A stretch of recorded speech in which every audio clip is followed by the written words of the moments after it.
যৌৱনতে প্ৰেম হয় সকলোৱে কয়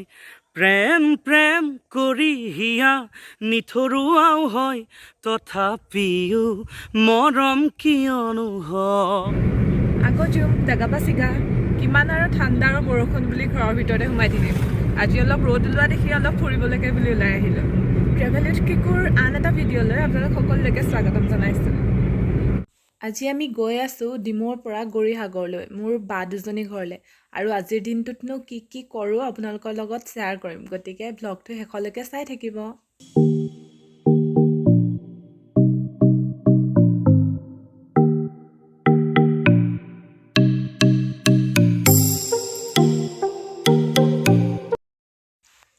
এয়া ডিমৌ চাৰিআলি পাইছোঁহি আৰু দেওবাৰ দিনা ডিমৌত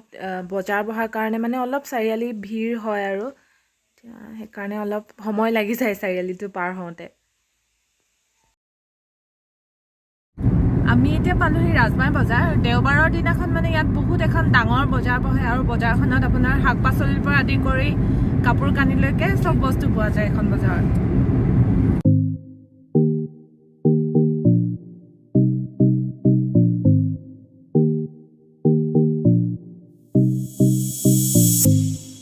বিৰলাচিত কলেজ এইখনতে মোৰ টেটৰ চেণ্টাৰ পৰিছিলে এই ৰুমটোতে প্ৰথম ৰুমটোত পৰিছিলোঁ এই প্ৰথম ৰুমটোতে পৰিছিলোঁ আমি এতিয়া নামদাঙৰ শিলৰ সাঁকো পাইছোঁহি ব'লক আপোনালোককো দেখাওঁ শিলৰ সাঁকো এই শিলৰ সাঁকোখন আছে নামদাং নৈৰ ওপৰত আৰু এইখন 1703 চনত আহোম ৰজা ৰুদ্ৰসিংহই নিৰ্মাণ কৰাইছিল আৰু চাওকচোন এই সাঁকোখন মাত্ৰ এটা শিলৰ পৰাই বনাইছিল আমি গৌৰীসাগৰ টাউন পাই এইবোৰ চিপ চকলেট কিবা কিবি ল'লোঁ আৰু এতিয়া দিখৌমুখ ৰাস্তাত গৈ আছোঁ জমনিতে আমি মানে আহিয়ে থাকোঁ যদিও মানে ৰাস্তাটো পটককৈ পাহৰি থাকিলোঁ পাহৰি বহুত আগলৈ গৈ আছোঁ তাৰপিছত মনত পৰিছে এইটোতো তাহাঁতৰ ওচৰত নাছিলে আকৌ ঘূৰি আহি আছোঁ ফাইনেলি বিচাৰি পাইছোঁহি আৰু এয়া বৌ আহিছে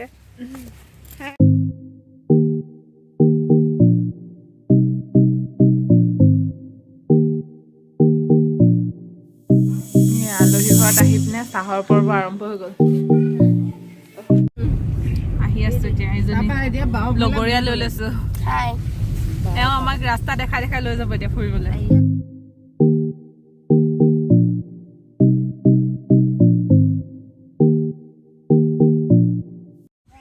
এতিয়া আপোনালোকৰ মাজলৈ লৈ আহিছোঁ আমাৰ সকলোৰে মৰমৰ কণ্ঠশিল্পী এগৰাকী কোন হয় ভিডিঅ'টো চাই থাকিলে আপোনালোকে গম পাব আমি আচলতে আজি তেওঁলোকৰ ঘৰলৈ ফুৰিবলৈ আহিছিলোঁ আৰু ভাবিলোঁ ভিডিঅ' এটাকো কৰি দিওঁ আৰু তেওঁকো আপোনালোকৰ লগত চিনাকি কৰি দিওঁ সম্বন্ধত তেওঁ হৈছে মোৰ ভিনদেউ এতিয়া এয়া ভিনদেউ আহক এয়া আমাৰ সকলোৰে মৰমৰ কণ্ঠশিল্পী ৰূপম বৰা নমস্কাৰ ভিনদেউ কেনেকুৱা খবৰ ভালে আছা ভালে আছোঁ আমাৰ অসমীয়া সংগীত জগতলৈ বহুতো ধুনীয়া গীত উপহাৰ দি থৈ আপোনালোকে নিশ্চয় শুনিছে যৌৱনতে প্ৰেম হয় আৰু বানে ধোৱা মাজুলী আৰু নতুনকৈ কৃষ্ণচূড়া ওলাইছে ন সেইটো ভিডিঅ' ওলোৱা ভিডিঅ' কৰা নাই ভিডিঅ' এতিয়া এই নেক্সট মাহৰ পৰা কৰিম ঠিক আছে নতুন কিবা গীত কৰি আছে নেকি নতুন এটি গীত কৰি আছোঁ অলিয়া বলিয়া বুলি হয় আৰু সেই গীতটি মই লিখিছোঁ নিজেই আৰু মোৰ লগৰ এজনে লিখিছে বিনোদ গোৱালা আৰু সুনীত ককাইদেউ লিখিছে সুনীত গগৈ ককাইদেউ আৰু সংগীত কৰিছে বিজয় শংকৰ আহিবই 15 তাৰিখৰ ভিতৰত আপোনালোকে শুনিবলৈ পাব খুব সোনকালে আৰু এটি ধুনীয়া গীত আহি আছে আমাৰ মাজলৈ আপোনাৰ ইউটিউব চেনেলত মোৰ ৰূপম বৰা অফিচিয়েল ইউটিউব চেনেলত হয় আপোনালোকে যদি গীতটো শুনিব বিচাৰে তেতিয়া 15 তাৰিখে ৰিলিজ কৰিব 15 তাৰিখৰ ভিতৰত আপোনালোকে শুনিবলৈ পাব বহুত আগৰ পৰাই গান চান গাই আছোঁ 2004-05 চনৰ পৰা তেতিয়া জোনবাই ওলাইছে আৰু মোৰ দাদাই তেতিয়া জোনবাইখনত জড়িত হৈ আছে মনোজ বৰা সকলোৱে চিনি পায় আৰু তেওঁৱেই যৌৱনতে প্ৰেম হয় গীতটি লিখিছে আৰু মই আকৌ নতুনকৈ সেই গীতটি গাইছোঁ গতিকে এতিয়া কাম বনবিলাক কৰি মেলি লাহে আকৌ তেনেকুৱা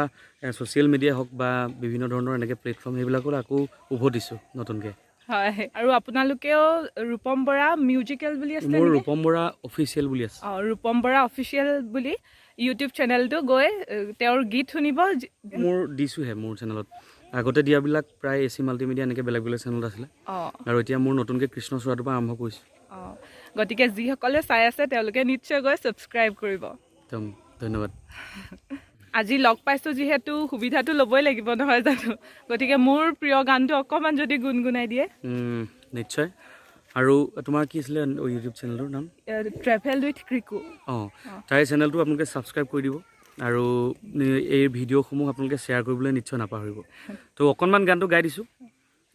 এইকেইদিন একেৰাহে টোপনি খতিও গুৱাহাটীৰ পৰা আহি পাইছোঁহে কালি আৰু ভাগৰ লাগি আছে তথাপিতো অকণমান গাই দিছোঁ যৌৱনতে প্ৰেম হয় সকলোৱে কয় প্ৰেম প্ৰেম কৰি হিয়া নিথৰুৱাও হয় তথাপিও মৰম কিয়নো হয় মনে মৰম কিয় বিচাৰি ৰয় থেংক ইউ আচলতে মই কণ্ঠটো মানে অনুৰাগী আৰু ইমান ধুনীয়া কণ্ঠ ইমান সুন্দৰ কণ্ঠ থেংক ইউ দেই গানটো গাই দিয়াৰ বাবে ধন্যবাদ আকৌ এদিন লগ হ'ম আমি ভালকে নিশ্চয় আমি আকৌ লগ হ'ম পুনৰ এই অকণমানিজনী মৰম লগা অকণমানিজনী ভিনদেউৰ ছোৱালী তোমাৰ নামটো কি নমস্কাৰ মোৰ নাম প্ৰাপ্তিশিখা বৰা প্ৰাপ্তিশিখা বৰা কোন ক্লাছত পঢ়িছা ক্লাছ 4 থেংক ইউ ৱেলকাম এতিয়া আছোঁ এয়া মাটিয়া ঘাট দিখৌ নদীৰ ঘাট মানে অলপ ওলাই আহিছোঁ বাহঁতৰ ঘৰত থাকি আমনি লাগিছে বাহঁতৰ ঘৰৰ পিছফালে আছে কিমান ধুনীয়া পৰিৱেশ চাব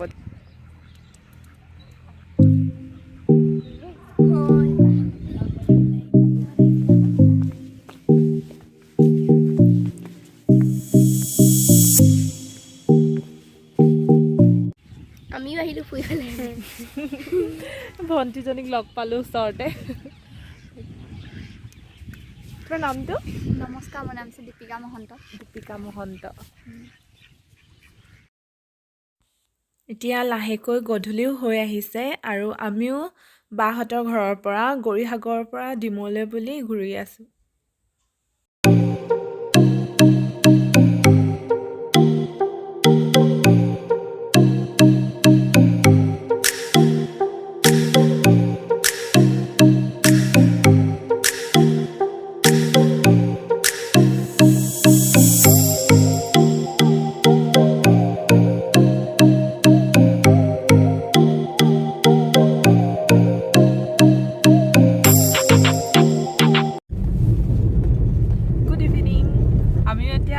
পাইছোঁহি আৰু আজি দিনটো ক'ত গ'লোঁ কি কৰিলোঁ সকলোবোৰ আপোনালোকৰ লগত শ্বেয়াৰ কৰিলোঁ আৰু ভিডিঅ'টো চোৱাৰ বাবে অশেষ ধন্যবাদ